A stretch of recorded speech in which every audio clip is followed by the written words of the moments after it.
4th seed Tom Sposaro versus 3rd seed Bob Kaminski. Tom Sposaro will bowl first. He's from Ambridge. He's 31 years old, an average of 197, a qualifying score of 226. Tell us a little bit about Tom Sposaro, Danny. Well, Tom's a left-hander. He's 5-step delivery, cups his wrist. He holds the ball waist high, and he got a nice long extension. Wants a long extension at the foul line. Tom was here last year only because Buddy DeLuca didn't make it, but now Tom made it on his own. He was an alternate last year, but now this is his spot.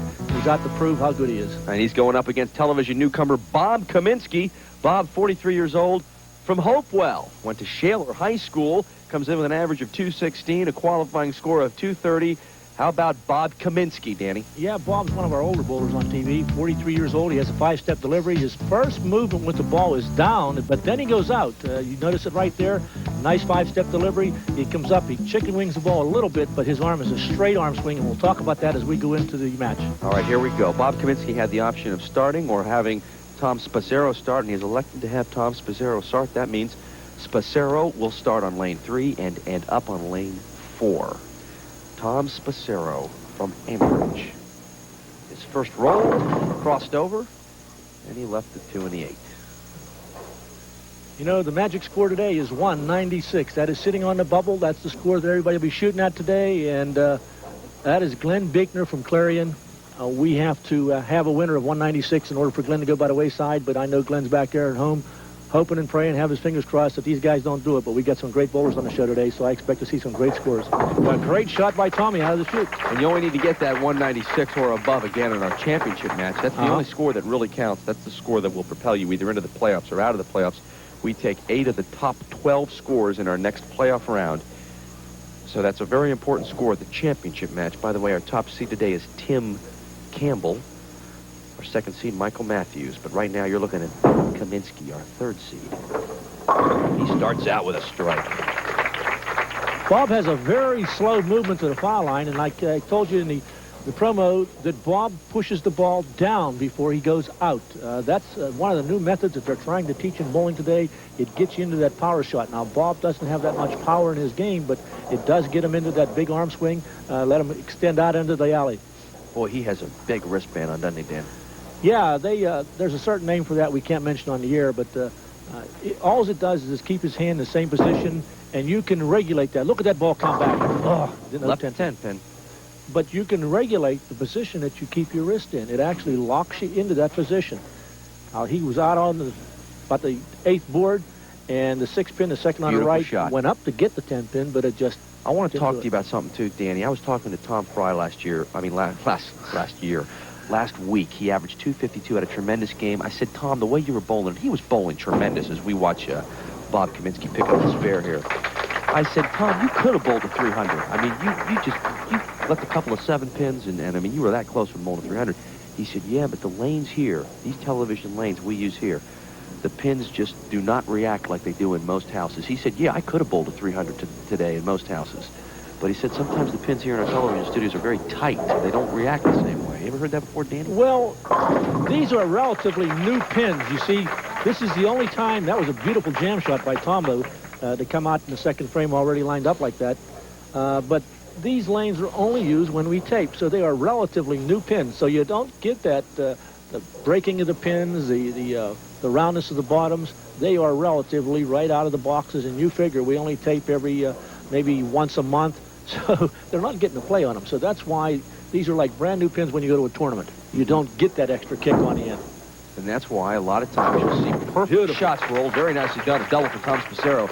You'll see perfect rolls like Tom Fry had last year, and yet he'll leave 7 pins. Yeah, or he'll leave 10 pins. You must have been very excited about Tom last week, because that's the 2nd or 3rd time you said last year. He really must have turned you on with his game last week, but he was bowling super. And another left-hander is Tom Sposaro right now. Tommy is a great bowler. He just didn't get lined up properly the first time down here.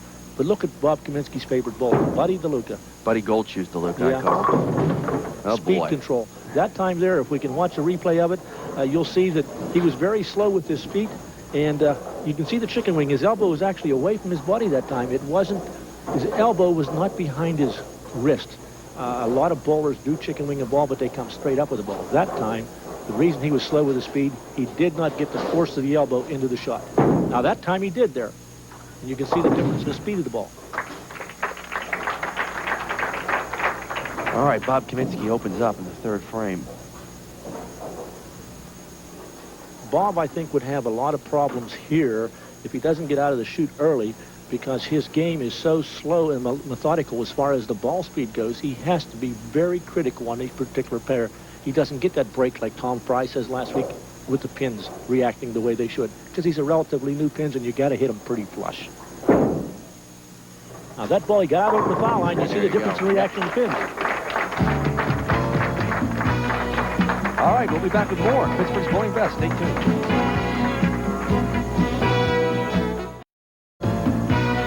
Welcome back to Pittsburgh's Bowling Best. John Fetcho along with local bowling kingpin Dan Gluss. We're in the midst of our first match. 4th seed Tom Sposaro. You're looking at him right there against 3rd seed Bob Kaminski. Sposaro working on a double. The winner of this match will take on our 2nd seed Michael Mathews, and then they will play top seed Tim Campbell in the championship match. What did he just do to the ball right there, Dan? Did you see that? Well, he blew into the thumb hole. A lot of people have that phobia, and I'll tell you about it in a minute. It's a triple so far for Tom Sposaro. Yeah. It worked. Well, a lot of people we see putting tape in the ball. Let's just watch the reaction of the ball. You couldn't have went down there and placed it any better. It's one of our typical jam shots that people are using all over the city. But I'll tell you what, that 9-pin had hesitant there. We didn't see that the first time. But a lot of bowlers, you see he wiped all the conditioner off the ball. Let's see if he does it again. He didn't do it that time. It looked like he kissed the ball. Oh, there he is. Yes, he did. Well, what it is, he actually blows into the thumb a little bit. And that little perspiration he gets in there gives him a better feel of the ball. That's the best roll of the day right there. Oh, my gosh, he took him out. You know, you see the bowlers putting tape in the ball. Well, he doesn't have enough room in there to put a piece of tape in, so he blows into the thumb hole, and it gives him a good, secure grip feeling. A lot of bowlers go to that, but I wouldn't recommend it if you were using rosin or anything like that, because the rosin and the perspiration goes like glue, and you might not be able to get out of your ball. So you got to know what you're doing when you do that. Bob Kaminski rode the channel, and he leaves the 10-pin. Bob averages 216. Great bowling there, but the condition right here doesn't allow Bob to go direct into the pocket because he's throwing awful slow. Tommy's probably throwing 4 to 5 mile an hour faster, but this is the first time that he's shooting, well, second time for the 10-pin, but he's looping the ball a little bit too much. Uh-oh, he might have a problem there. He missed it. Oh, he just got it. I'm sorry, I missed that call. Sorry, Bobby. He ain't got it. Let's watch the ball. It looks like it's already past the pin. I thought the pro spin was going to go take that ball to the left. Barely. He made it, though. But let's watch his arm swing this time. If we can get a good shot of his arm swing where he chicken wings the ball, but it's generally straight up. Anytime his elbow leaves his body, leaves the side of his body, he has a problem. Pretty well that time. There's See the the reaction. Yep. Meanwhile, we got Tom Sposaro working on a 4-bagger. Now, people see that, and they'll put it on there. Watch the replay. He doesn't get that elbow out until the ball is already released. But there are times where he rotates the elbow upon release, and that's where he does not get the reaction on the back end. Tom Sposaro, the owner of a pro shop at Beaver Valley Bowl and a mechanic at Candy Carton Company. Rode the channel on that, and bingo. Oh, my goodness. And I hope we got a shot of the reaction to that, because he's an excited bowler right now. 5-bagger for Tom Sposaro. You know, I was talking to Tommy, and Tommy's very excited about bowling today. Just watch that. That ball was almost in the channel and come ripping back. Different angle completely than Tom Fry played last week, but Tommy loves that. You know the reason? Tommy sat here for 4 or 5 weeks last year. John, you don't know this story, but he got a chance to bowl when Buddy Luca couldn't make it. Buddy was running a tournament, and he couldn't make it. Tom got caught with the wrong equipment down here. He had all shiny equipment, and his ball would not grip the lane surface. And he really looked terrible that day. In the defense of Tom, he got the right equipment today, and look at the way Tom's pumping him out. 6 in a row. 6-bagger for Tom Sposaro. If it wasn't for that spare in the open frame, he'd be working on a perfect game right now. But you know, this is 2 weeks in a row that our left-hander has really found these lanes to his liking and are dynamiting the pins out of there. And Tommy, I know he's got to be very happy about this because he looked terrible the first time he was down here. Yeah, these lefties have done well in these lanes. Last week, Tom Fry. That's right. Big lefty, rolled a 247 and a 257. There's an answer from Bob Kaminski. Now we're really getting some nice bowling. Okay, Tom Sposaro in week 5 last year, in the first game, he bowled Gil Brown, of all people, and Gil destroyed him 228 to 157. So you can see that Tommy really bowled bad that day. But 157, he's got that now sitting on the bench. No question about it. He's working on a 6-bagger. And meanwhile, Bob Kaminski's now working on a double. and Bob got to continue to strike. But let's just watch his arm swing. It's very unique. Bob needs to strike here. You can see how the elbow goes away, but that ball was already gone. He does. Trip to 4. All right. Well, if Tom Sposaro makes a mistake, Bob's got a shot. But Tom Sposaro was working on a 6-bagger now, and he has been nothing but dynamite. But the key to Bob's game is to make sure that he keeps that elbow behind the ball until after release, and then he can chicken wing all he wants. That is his timing mechanism. Let's see what Tom does. He's controlled the match so far with 6 strikes in a row after a spare, and there's 7. Oh, my goodness. You know, last year, Tom did some work in the truck. He kept score. As a matter of fact, he wanted to keep score today, but we have a permanent guy out there right now that's been doing a good job, John Wilson. But it's just fantastic the way Tommy sat out there in the truck, and he's doing what the story is. You know, how good he's doing today. All right, he is going for 8 in a row now. Yeah, right now, Tommy has a shot at the record. 268 was the highest game we've ever had on Pittsburgh's Bowling Best, and that was R.J. Allman in his stint last year. Oh, it just wrapped around a 7-pin. That ripped him off.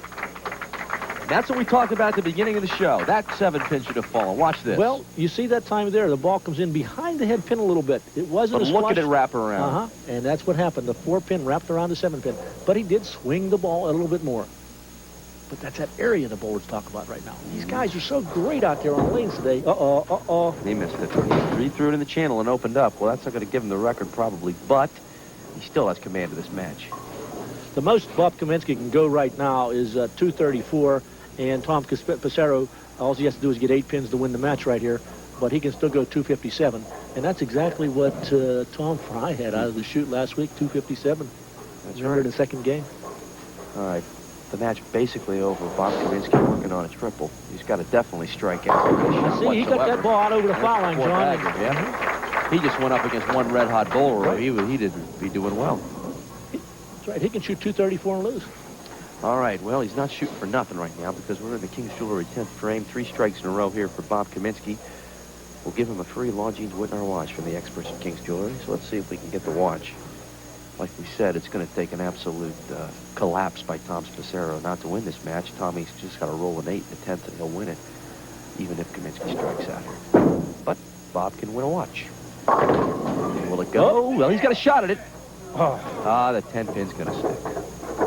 All right, well, we'll stick around to see if Tom Sposaro can win the watch, because he also can pick one up with 3 strikes in a row in the 10th frame. Yeah, Bob Kaminski made a believer out of me. When he came out of the chute early in the match, he had the double pinochle. His speed control was terrible.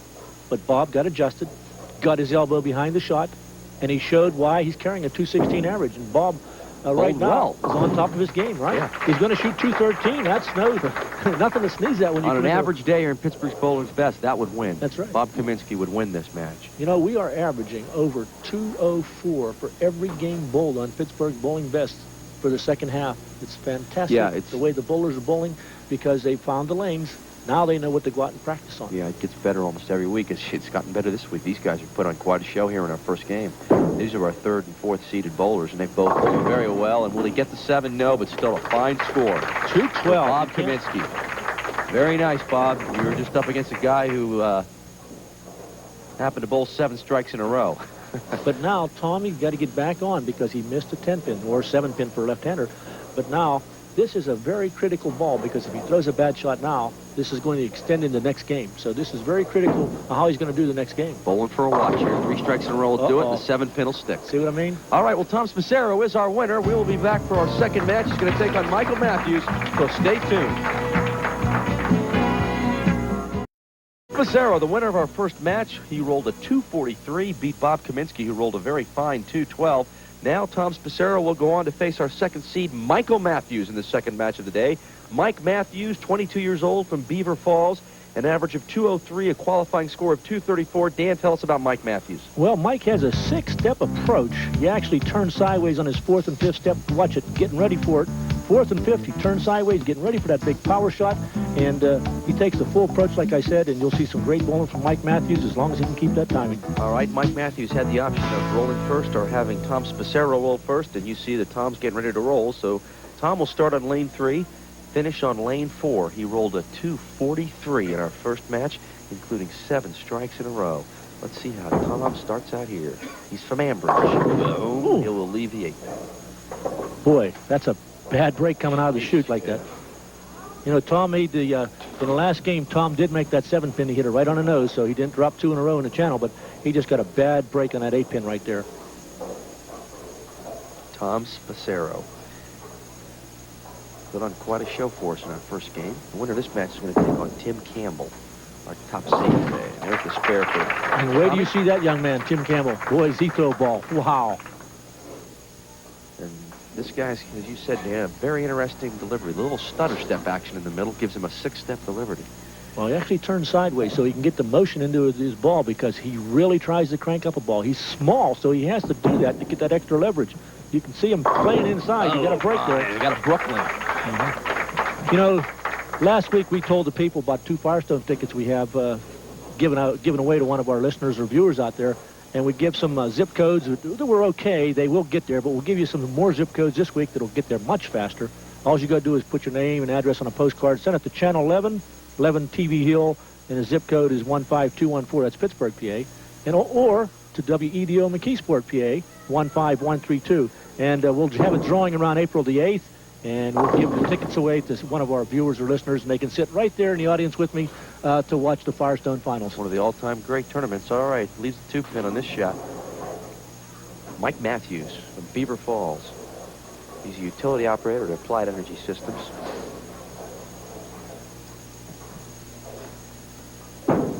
Watch the ball this turn. He got out too far, Yep. and that's what happens with that big crank shot. Danny Gluss always preaching, roll the spare straight. That's it. Not to take anything away from Mike Mathews. Far be it for us to criticize these guys. We're talking about people who are just starting. Under pressure like that, it's very difficult to, especially the first time you shoot a spare, to know how the lane reacts. So this way, if you're throwing straight at it, you've got a much better chance. Your percentages go skyrocketing. Throw those frozen ropes on spares right there. That's it. The direct line between 2 points. Oh, my goodness. There's the Tom Sposaro that we looked at in the first match today. Yeah, jam shot. You know, the people have been out there hollering at us, what's a jam shot? Well, it's when, watch all the pins go out back into the building. Right there, all the pins went, and I'll tell you, the way some of these guys throw a ball, they've got to rebuild this wall. I think they've rebuilt it 16 times since we started this show, and I think 3 of them was when young Danny Biter was down here. That guy has got to be one of the most exciting bowlers in the world. And once again, you're not seeing Tom Sposaro kiss his ball. That's what it looks like. He's blowing right into the thumb hole. There's the mix. Oh, you got to love it. I hope we got a shot of his reaction, too, because he teetered on the edge there as that last pin went down. And watch the last pin to get down. It was the 8-pin that was stubborn in the first frame. Watch the 8-pin. There's the 8-pin still standing, and that's the last pin to get down. Very fortunate. But Mike got to get back because that spare is going to play havoc with his mind right now. Crossed over and just missed the Brooklyn, left the 9-pin. The problem with the style like Mike's, it's a great style, don't get me wrong, for some great scores, but when you get under pressure, sometimes you start popping your head. And Mike is pulling up on a shot. You can see him rotating his elbow away from the body, and he has to cross his hand in front, or else he's going to break his shoulder. He's going to tear the muscles in his shoulder. All right, let's see what he does in this spare. Last time he missed it, he tried to crank it. This time a little straight and hit it right in the button. Wasn't totally straight, but he hit it. But I wish sometimes I can throw a ball like Mike Mathews. You know, some of these guys that uses a thing like that. I see a little episode there. Mike Mathews is using a certain type bowling ball. They're all good. There's a strike. Nice mix there. Mike Mathews. We'll be back with more of Pittsburgh's Bowling Best. Come on back. Goes to the line of the 6th with the hopes of extending his lead. All right, there's Mike Mathews having a little bit of a problem.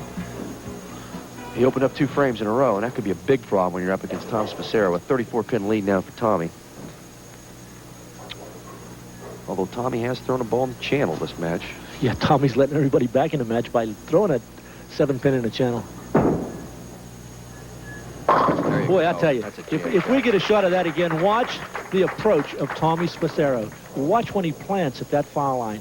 Just watch his front foot, his sliding foot. He's just solid. He's right there. His weight is out over the ball. I hope we can start getting some profile shots where we can show the weight out over the knee of these guys, because that was just a picture-perfect delivery when he threw that ball. All right, Tom Sposaro.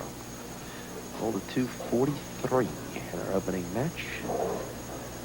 Another fine lefty last week. I keep saying beautiful.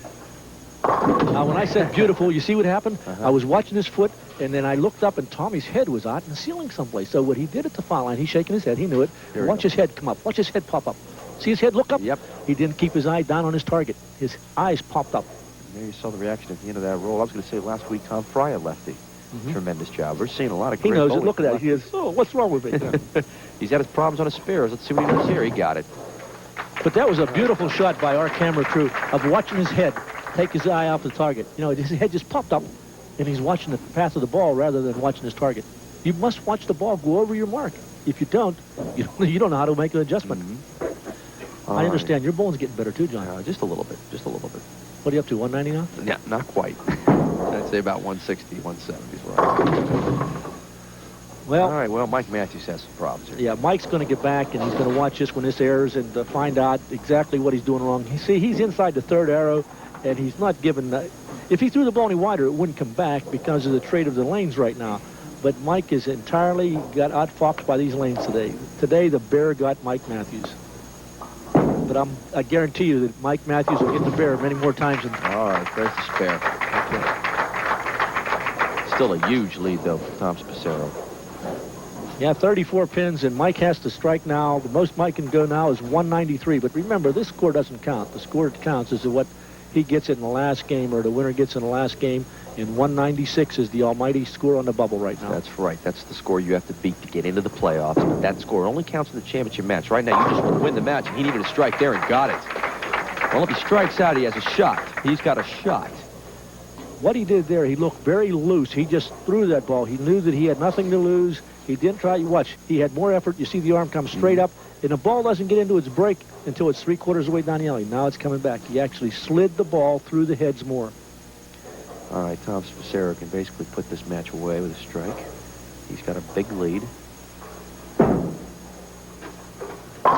Oh, Jesus, 7-pin again. Well, he's getting a lot of practice on a 7-pin. He's missed it 2 out of 3 times. Let's see what happens. Not a fun spare for this guy. He's thrown 2 balls in the channel today, going for the 7-pin. That's for sure.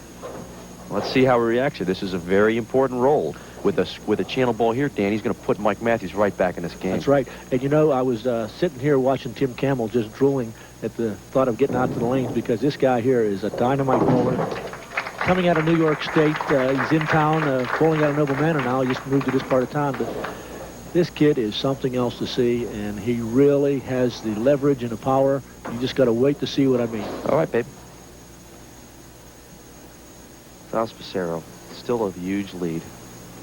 33 pins right now. Strike here, and basically it's all over. There you go. Jam shot for Tom Sposaro. Now, if Mike Mathews goes all the way out, then Tom Sposaro got to mark. So it's still anybody's ball game. In bowling, you see a lot of strange things happen in bowling. Sure, a split roll by Tom Sposaro could be a killer or anything like that. So it's definitely not over yet. The way Tommy's been rolling, it'd be tough for Michael Mathews to win under any conditions here. But let's see what happens. Looking for a double. And he got it. Trip the 4. You see, he's sending the ball down the lanes further now, and he's not worried about the big break on the back end. All right, Mike Mathews now also rolling for a free Longines Whitney watch from our friends at King's Jewelry. 3 strikes in a row, and he'll get the watch, and 3 strikes in a row, and he'll force Tom Sposaro to mark in the 10th to win. It's nice to see Mike throwing some strikes at the end here, because he was really tormented by the first 7 frames. He just couldn't get on track. He needs to strike. Oh, no, the Greek church. Yep. It just looked like he popped up again. If we can watch the replay, you'll see that he really come up at the foul line. He rears up with a shot. He does not stay down well. We didn't see the part of that, but the ball just makes that big left turn, and it goes right through the beak. And you're right, John.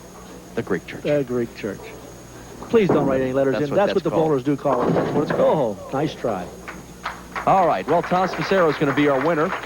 Now we're going to stick around and see if Tommy can win himself a free Longines Whitney watch from our friends at King's Jewelry. He needs 3 strikes in a row to do it. He's already won the game, but let's see if he can win the watch. He's going to go on and face Tim Campbell, who Danny Glass promises to be a fun bowler to watch. So you'll want to stay tuned for that match. There's one strike right there. 2 and 2 more, and he's going to win his Longines Whitnall watch. See how easy that 7-pin kicked out when there was no pressure. He just up there stroked the ball, and he knew he had the match locked up, and he was just having fun on that ball. And here we go. But what Tom has to watch is if he don't leave a 7-pin right now, because if he does get down and miss it, Mike, it'll put a pardon me? Mike. You No. called him Tom. This is Tom. Oh, excuse me. You're right. What am I talking about? I'm watching the wrong match here.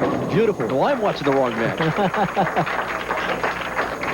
He can go 216 and also get that watch, and that's what he's looking. He's pointing. He needs a watch. He's not wearing one.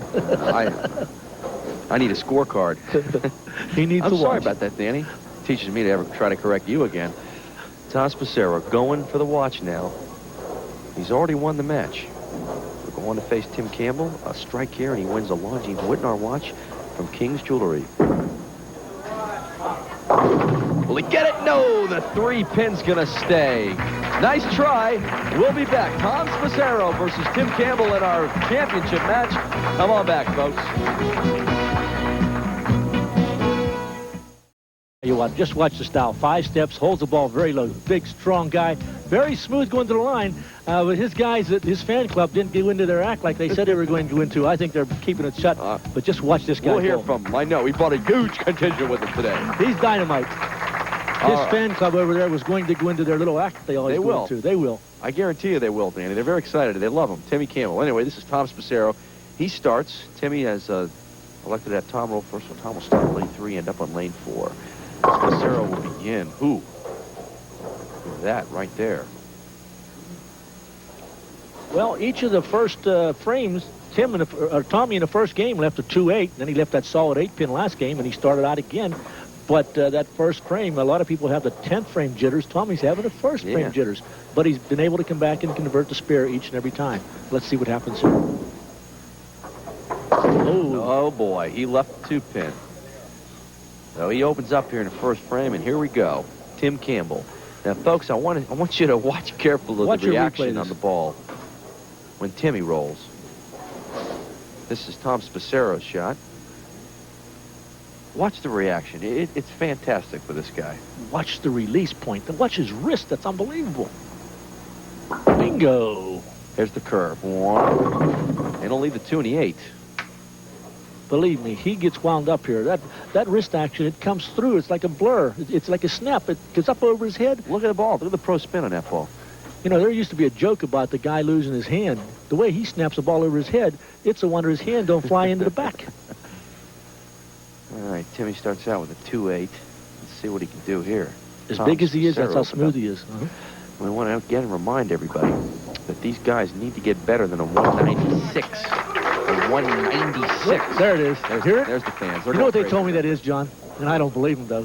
What? I really don't. I'm not even going to say it on the air. All right, don't then, okay? Danny. Because they says that he likes that when he's bowling because it pumps him up. But, you know, he's a big guy and he eats a lot. And some guys use a bell to call him. But Timmy, I'll tell you, I wish I could throw a ball like him, though. He's beautiful to watch. He's tremendous. Yes, he is. Now, I want to tell you that, again, you've got these bowlers, the final score is very important. They need to beat a 196 in order to make our playoffs, because that's where the deadline is. Oh, what a mix. There's where the spin came in, right there? Yeah, I'll tell you right what, there. if you watch the reaction of that ball, it was 50 to about 52 feet. Watch where the ball is. I calculate that now to be about 50 to 52 feet before it comes back, and watch. It rips the pins apart. For a normal bowler, that 10-pin would have stuck. Yep. I guarantee you. Yep. But with that kind of action, he's going to get the 10-pin. Yep. And, you know, you can see this type of bowling at the Firestone. We have 2 tickets for bowlers. Oh, Tom, come around. Yeah! How about that, huh? Very nicely done by Tom Sposaro. Those are 2 fantastic rolls we just saw in a row right there. But we've got 2 tickets, so you can go up and see bowling just like this, or come down to the studio. We'll give you all the tickets you want for down here, but we've got 2 tickets for the Firestone. All you got to do is put your name and address on a postcard and send it to either Channel 11 TV Hill. The zip code is 15214. What's the reaction of Tommy there? Or send your postcard to WEDO McKeesport, PA 15132. And we'll have the drawing around April the 8th, so give you 2 weeks to get set up to go to the Firestone and watch it right there in person. All right. Tom Sposaro. Oh, my gosh, he left it again. That's the exact same combination he left the first time he rolled it. Tommy pulled his head up off the shot that time. He didn't stay down with the ball. And that's what caused the ball to come up ever so quickly. Jeez. Oh, boy. He knows it. He needs to convert here, and he does. Nicely done. All right, he picked the spare this time. Last time he left the 2-pin. That's right. By the reaction of Tom that time, I don't think he really realized that he laid the ball short, because he had that little flip with the eyebrows saying, hey, what happened there? But he did not keep his eye on the target that time. He popped his head up, and that's a fallacy with a lot of bowlers. Keep your eye on the target until the ball passes over, then look up. Don't look up too quick. But watch Timmy throw a ball here. He's dynamite. Look at the curve. All right, this time the 10-pin's going to stick. Last time he got it to mow down. Yeah, well, he didn't get the pins moving. The ball seemed like it was a little bit slower, but watch where the ball is. That's way out there, and it comes back. The 6-pin laid in the channel. Geez, I just can't believe the ball can break that much that quick. All right, Timmy Campbell, Pittsburgh. You know another reason I love him? The straight as an arrow. Straight as an arrow. Spares. I know, Danny. You love that. That's the game. You got to play the percentages. You can't break a ball like he does on a first one for that single pin spare. You're only trying to knock down 1 pin. So throw it straight. Use that frozen rope. All right, once again, it's not only important to win this match. These guys have got to do better than 196 if they want to get into our playoffs. We take 8 of the top 12 scores, and right now 196 is our cutoff. The curve. All right, we'll be back with more of our championship match. Come on back. Danny Kluss, welcome you back to our championship match today. And as we pick up the action in the 6th, Tom Sposaro is hoping to make a comeback. Timber Campbell, I mean it. He's got a tremendous action on the pins. There's a jam shot by Tom Sposaro. Holy Toledo. He answers with that. Yep. Tommy's not giving up. Tommy's throwing a great ball, but as long as Tommy keeps his head down, he's letter perfect today. It's when he gets to the foul line, he pops that head, and that arm goes and follows the head. That's just like in golf. Keep your eye on the ball until you hit through the ball, and then look where it goes. Don't try to look where it's going before. And you've pointed that out several times today. When he's lifted his head up too quickly, that's when he's blown it. Tom Sposaro looking for a double. Will he get it? Oh, man, it wrapped around that 7-pin. Again, that 7-pin has killed him today, Dan. Yeah, how many times has Tom left that? He left it twice there. He left it 2 or 3 times. I think it's the 6th time he's left it today. Just the 7-pin. 1, 2. Exactly like that. It wraps around it. I guess you got to start saying now it's maybe more than bad luck. He just has a tendency to leave that 7-pin. Because he's wrapping the ball. All right, he's had problems converting this, and he gets it there. All right, Connie. Okay, answer me this question, John. I want to put you in the expert seat right now. If he's leaving the corner pins, breaking a ball that much, why isn't Timmy Campbell leaving the corner pins, breaking a ball like he breaks it? Well, the action is so intense when he hits in that pocket. That's the thing. He's knocking the pins over like they're trees. And he's got a different type of revolution. He's almost throwing like a spinner ball. The revolution is bringing it over. That's why I call him Timber Campbell. Wow. He will get the pins that the normal, average, everyday bowler will not get. Timber. You know, I saw something that time, John, that you got to be real quick though. The pins were falling down before they got there. Watch, the pins, right about now, the pins are starting to fall. They don't want to get hit by that ball. Oh, boy. Unbelievable. Timmy Campbell, a 4-bagger. All right, there you go. And Glenn Bickner, sitting up in Clarion, just gulped and says, well, I'll see you next year, fellas. Yeah, because he just went by the wayside. Yes, I think Timber's going to beat his 196. No question about it. Timber might beat Ted DeFrank, and Timber might beat Tom Fry, all rolled in one game. All right, he is working on a 4-bagger. Uh-oh. You see what he did that time, though? Oh, watch the reaction of that. Look at him now. Well, But you see what happened? Oh, watch it at the foul line. He's down, but he didn't come up with the ball. He never got the good pick. Look at that. Yeah. He never got the good pick on the ball. By that, the ball slipped out of his hand a split second too early. We may have spoke too soon. Well, you know. This is a very difficult spare to pick up. Not just a pocket hit, really. Well, look what he did. He threw. There you go. He opens up. Not a good frame for Tim Campbell. Well, you're right. You know, strange things happen in bowling. We talk about it all the time, and he has to throw one mark in the last 2 frames to beat 196 because he needs 30 pins. So, like you say, the big roundhouse ball is good, and this gives Tommy a chance to get back into the match. He needs a K here. No big deal for this guy, though. He can do it. Look at that jam shot. Oh, my. Tom Sposaro with a clutch roll. Boy, there's 7 pins that really cost him. Right. You can't ask to throw a better ball than that. It was dynamite right into the pocket. All right, another strike right here. He knows he's in a hunt. He is in the hunt, no question about it. Tim Campbell with that killer of a roll in this 8th frame, where he opened up after rolling a 4-bagger. Strike here puts him within 8 pins. We've got ourselves a match on our hands. Yes, we do. There's a double for Tom Sposaro just when he needed it. All right.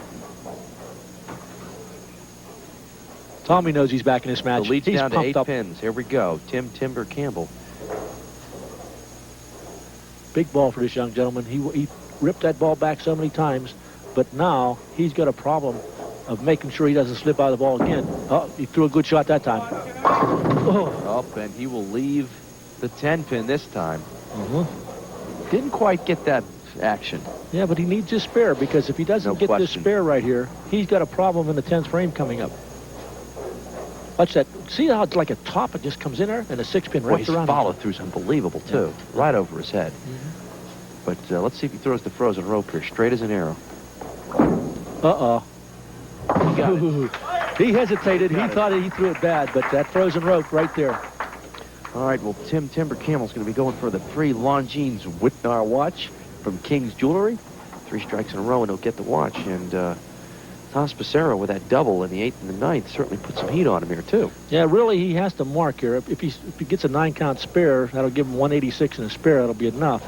But he has to mark. He wants to make the playoffs, so, too. He has got to roll strike here, really.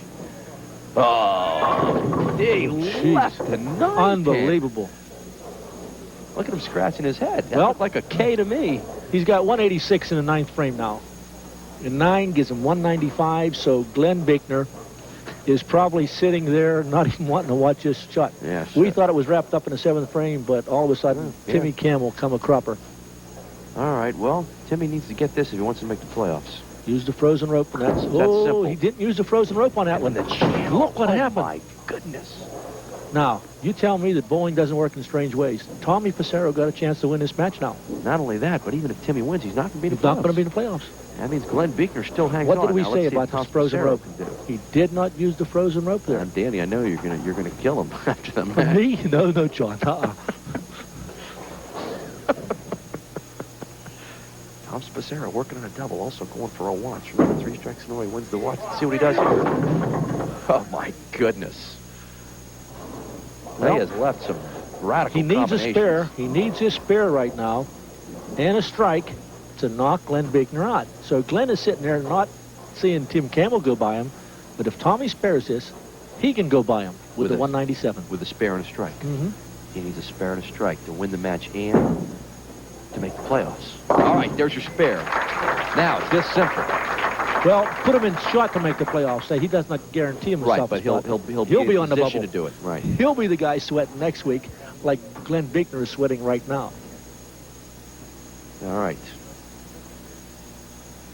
A strike, he's in the playoffs. An 8, we have a tie. Well, he needs 9, actually. 9. 8, and we got a tie.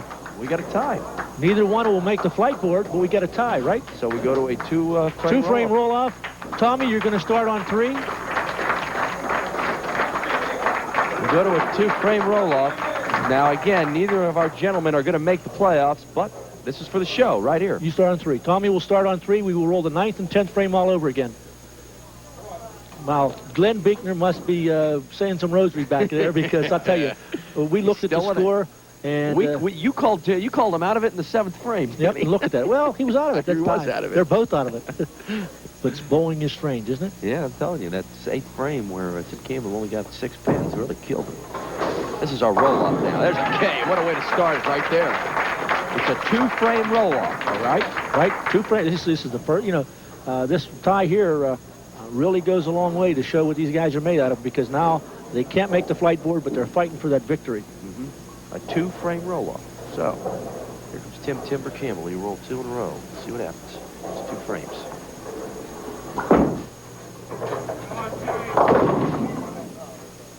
Oh, the 7 pin's going to stick, and he's lost the action now, Dan. Well, what's happened, he didn't stay down at the foul line. He lost that pick. As soon as that ball in the 8th frame slipped out of his hand, he lost it. There's a very fine touch when you throw a ball like Timmy does, and when they're rolling great, it's super. But when you make that mistake, it's like a pitcher going for 7 innings, losing a no-hitter, and all of a sudden they start killing him in the 8th and 9th inning. Uh-oh, watch that ball break. Oh, boy. Frozen rope again, John? Yeah, that wasn't one right there. Oh, you know, I watched him in practice. He threw everything frozen rope. When the time come, other than that early 10-pin, when the time come, he started hooking the ball. And that's what I'm trying to tell people. You don't throw that big bender on those single-pin spares.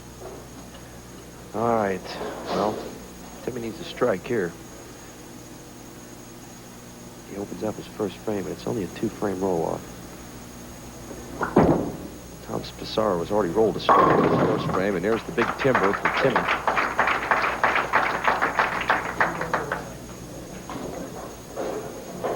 I got a kick out of Timmy's call there. He says, if I triple, do I get a watch? Sorry, that was just in the Longines Whitnard frame, Timmy, and that's just the 10th frame. You're now in OT, babe. Does that mean our time? That means overtime. Oh, overtime? Okay. Oh, he'll leave a 10th frame. Pin. Okay, if he spares this now, that'll give him 29 in 2 frames. That means that Tommy Sposaro got to mark to win the match. As soon as he marks, the game's over. If he would throw a strike on the first ball, all he would have to do is, well, he don't even have to stay behind the foul line because he actually has 30 there. Right. So if he strikes on the first ball, there's that frozen rope. All right.